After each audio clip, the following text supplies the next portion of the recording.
Assalamualaikum warahmatullahi wabarakatuh.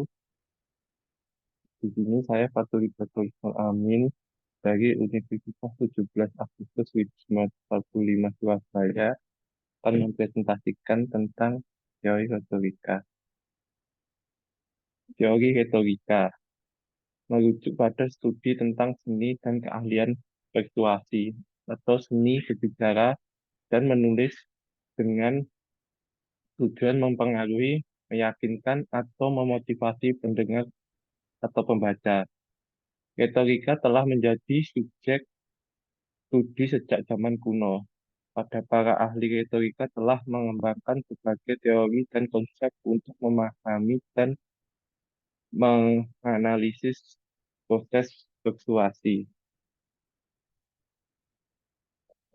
Perkembangan teori retorika zaman kuno, Aristoteles dalam karyanya Ad Rhetorica dan Retorika memberikan kontribusi besar terhadap pengembangan teori retorika.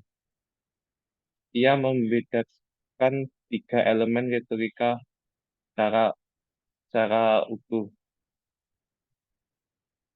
yaitu ethos, pathos, dan logos. Abad pertengahan. Pada abad pertengahan, retorika sering diasosiasikan dengan studi sastra dan bahasa. Banyak tulisan retorika yang diterjemahkan ke bahasa Latin dan konsep-konsep retorika disesuaikan dengan filsafat dan teologi zaman itu. Abad ke-19 dan awal abad ke-20. Pada abad ke-19, retorika menjadi bagian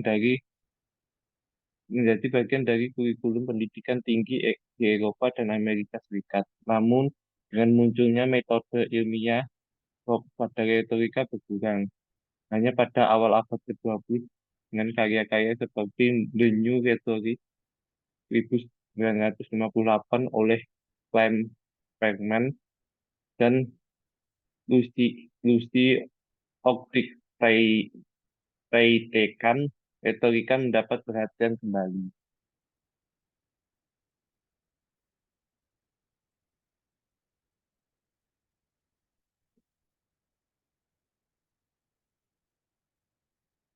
Komponen retorika, logos, merujuk pada penggunaan logika dan argumen yang rasional untuk meyakinkan audiens. Logos terkait dengan bukti empiris, data, dan argumen yang bersifat rasional. Sedangkan ethos berkaitan dengan etika dan karakter pembicara atau penulis. Pembicara yang memiliki etos yang baik dianggap lebih kredibel sehingga pesan yang disampaikan lebih mungkin diterima. Pathos menggunakan emosi untuk mempengaruhi audiens, melibatkan penggunaan cerita, analogi, atau elemen emosi lainnya untuk menciptakan ikatan emosi dengan pendengar atau pembaca. Ini jenis retorika.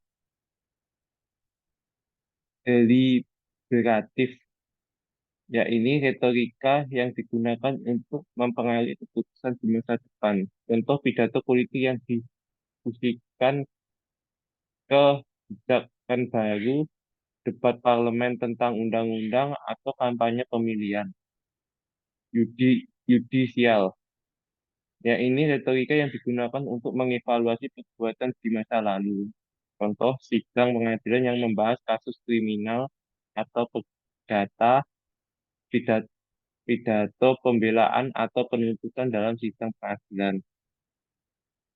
Epideitik,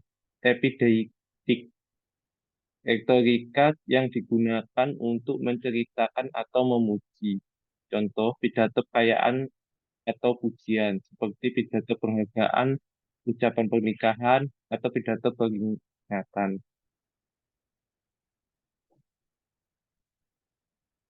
Sekian presentasi dari saya.